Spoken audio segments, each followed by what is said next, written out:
فرمایا یا ایھا الناس قد جاءتکم موعظۃ من ربکم وشفاء لما فی الصدور وہدی ورحمۃ للمؤمنین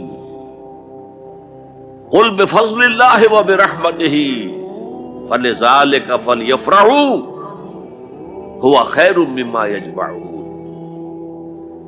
اے لوگو، تمہارے پاس آ گئی ہے نصیحت، موعظت تمہارے رب کی طرف سے۔ وہ صرف موعظت نہیں ہے، سینوں کے اندر جو روگ ہیں، جو امراض ہیں، ان کا علاج بھی ہے، شفا بھی ہے۔ شفاء لما فی الصدور۔ تیسرے درجے میں وہ ہدایت ہے، وہ بتاتی ہے کدھر جاؤ کدھر نہ جاؤ۔ جیسے آپ نے دیکھا ہوگا پہاڑی راستوں پر قدم قدم کے اوپر کوشن ہوتا ہے، یہاں سپیڈ کم کر لو ورنہ تم کسی کھائی میں جا گرو گے۔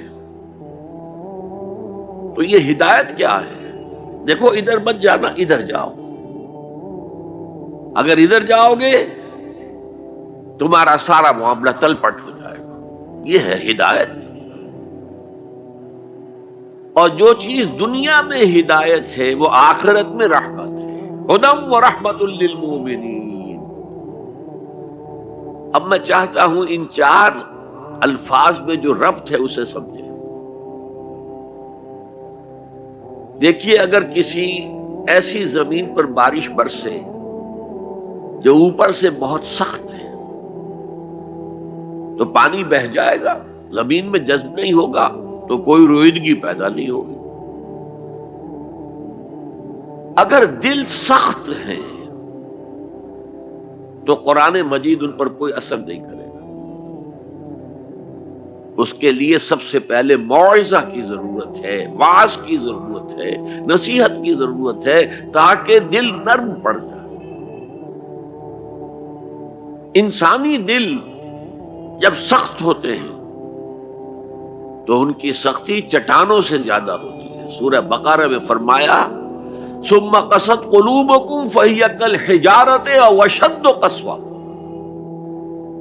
یہودیوں سے خطاب ہے، ثم قست قلوبکم من بعد ذلک فہی کالحجارۃ او اشد قسوۃ۔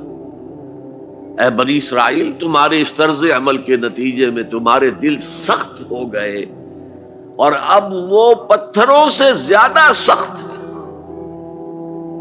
لہذا سب سے پہلے ضرورت کیا ہے؟ دل کی زمین کو نرم کیا جائے، اس میں ہل چلایا جائے۔ یہ کام ہے موعظہ کا، وعظ کا، نصیحت کا۔ ہمارے معاشرے میں کسی زمانے میں وعظ کا بڑا رواج تھا،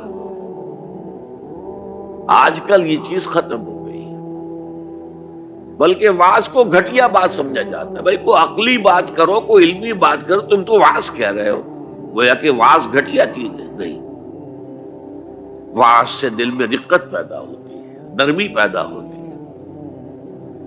تو قرآن مجید ہی سب سے بڑا موعظہ ہے۔ ہم نے بدقسمتی سے کیا کیا، جب وعظ کہے جاتے تھے تب بھی مثنوی مولانا روم سے، ضعیف احادیث سے، واعظ دستاں زنو افسانہ بند، واعظ بڑے اونچے اونچے ہاتھ چلا کر اور افسانہ جو ہے بیان کر رہا ہے، لیکن اس کا حال کیا ہے؟ از خطیب و دیلمی گفتار اوست، بعض ضعیف و شاذ و مرسل کار اوست۔ وہ خطیب بغدادی یا دیلمی کی جو احادیث ہیں، جو سب سے گھٹیا درجے کی کتاب حدیث کی، سب سے کم تر درجے کی کتاب حدیث کی، ضعیف کتابوں کے یوں سمجھیے کہ بہت بڑے مجموعے، وہاں سے وہ حدیثیں لا رہا ہے۔ الضعیف و شاذ و مرسل کار ہو، ضعیف حدیث، شاذ حدیث، مرسل حدیث سے وہ بیان کر رہا ہے، قرآن سے اس کا کوئی تعلق۔ قرآن مجید سب سے بڑا واعظ ہے۔ یا ایھا الناس قد جاءتکم موعظۃ۔ یہ دل کو جب نرم کرتا ہے تو پھر اس میں جذب ہوتا ہے، یہ سیکنڈ سٹیپ ہے اس کا۔ اور جب دل میں جذب ہوگا تو دل کے اندر کی بیماریوں کو دور کر دے گا۔ دل کے اندر کی بیماریاں کون سی ہیں؟ تھرومبوسس نہیں، جائنا نہیں، وہ اور ہے۔ وہ دل کی بیماریاں جن کے لیے قرآن شفا ہے، وہ ہے تکبر، حسد، حب مال، حب دنیا، حب جاہ، حب شہرت۔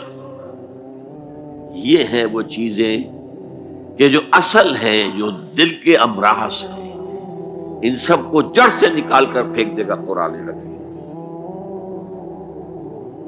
یا ایھا الناس قد جاءتکم موعظۃ من ربکم وشفاء لما فی الصدور۔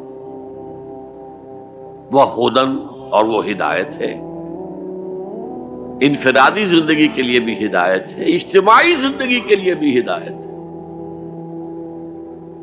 کبھی اگر سورہ فاتحہ پر آپ غور کریں، جو ہماری نماز کا جزو لازم ہے، تو ہم پہلے کہتے ہیں الحمدللہ رب العالمین الرحمن الرحیم مالک یوم الدین ایاک نعبد و ایاک نستعین۔ یہ ہدایت تو ہمیں پہلے ہی ملی ہوئی ہے۔ پھر جو ہم کہتے ہیں اہدنا الصراط المستقیم، اللہ کو ہم نے پہچان لیا، اسے رب العالمین مان لیا، اسے رحمان مان لیا، اسے رحیم مان لیا، اسے روز جزا کا حاکم مطلق مان لیا۔